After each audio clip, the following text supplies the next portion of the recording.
Okay, so I just got off a call with a client, right? This client recently won a 3-year contract for $190,000 a few months ago, and we just had a conversation about some challenges that he's going through with this particular contract. Now, I wouldn't really say challenges, right? First, I want to celebrate the win because the client, they literally won a 2-year contract for $190,000, right, to provide software subscription to the government. So yes, the government buys software subscriptions.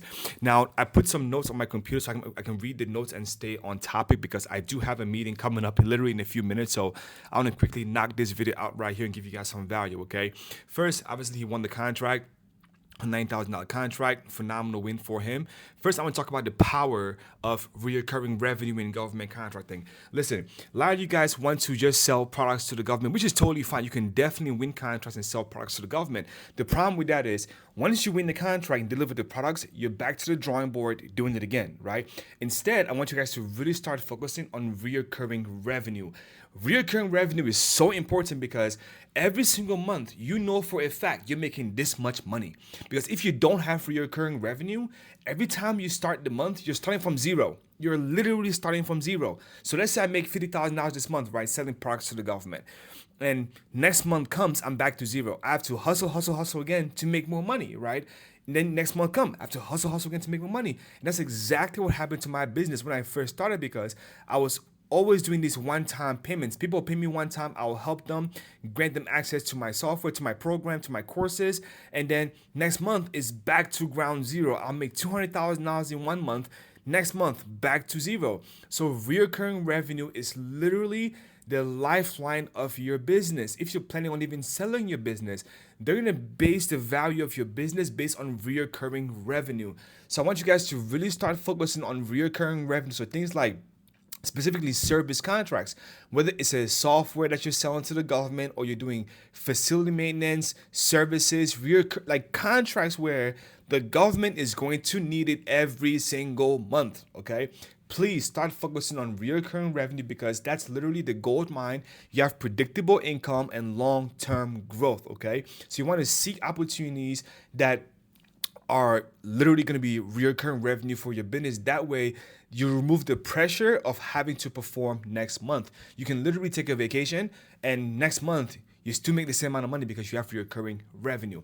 Now, this is the challenges that the client was facing, right? So, when you win the contract, guys, it's very important to communicate chain of command with your subcontractors. You have to communicate chain of command with your subcontractors because if you don't communicate chain of command, what's going to happen is your subs can accidentally go around you and communicate with the government and negotiate a deal with the government that you have no idea about. And they now mess up your money. You see what I'm saying? So it's very important to communicate chain of command because in this situation right here, right, the client went to the vendor, got his quote from the vendor, added a nice amount of profit on top because he already had the contract and they wanted to increase the amount of users on the contract. So he sent him a new quote, right, with a new dollar amount. And he added a nice amount of profit on top. But what happened was the subcontractor, the software company, also they accidentally communicated with the customer and told them how much they quoted him for. So let me give you this scenario, right? Let's say I need Zoom licenses. I need 100 Zoom licenses, and each license is $20, right? 20 times 100, 2,000. So my quote from the sub is $2,000. So first, Zoom already sells to the government. This government organization has an account representative at Zoom. I win the contract for Zoom and I now get a quote. Zoom finds out that it's a government contract, so they assign me the same representative that was assigned to the government. So now I have a new representative that handles all government accounts. He gives me a quote for 2,000. I tell the government it's 7,000. They're still pondering before they agree. This representative in conversation with the agency accidentally tells them that they quoted me 2,000. Now, how is the government going to feel about that? Right? They may not be happy. So in that situation, what can I do in this situation? Nothing. I just gotta wait because this account representative low key messed my money up. But they were very apologetic because they didn't mean to communicate that. So I'm letting you guys know that it's very important to communicate chain of command with your subcontractors because you don't want them messing up your money. Because whatever quote they give you is not what you're going to submit to the government. So it's very important that when you win the contract, you tell the customer, hey, listen, if anybody asks us about this contract, any questions about the bill rate, anything, right, refer them back to me. Because you don't know what my deal is with this individual. I don't need you messing up my money because you want to talk too much. You see what I'm saying? So that's what kind of motivated me to want to talk about this, to bring it to you guys, because it's very important that you communicate chain of command and you also protect your margin. Because if you don't communicate chain of command and the sub goes and tells the customer all the prices, now the customer knows how much you're making on it and they might not like it. Right? And that could possibly lead to them canceling the contract and recompeting it because you're charging them too much, because they could have gotten a better deal. Or they can cancel it and then possibly even hire them and keep it under the micro purchase threshold. You see what I'm saying? So it's very important that you communicate chain of command, you protect your margin by communicating chain of command so the sub does not go mess up your deal.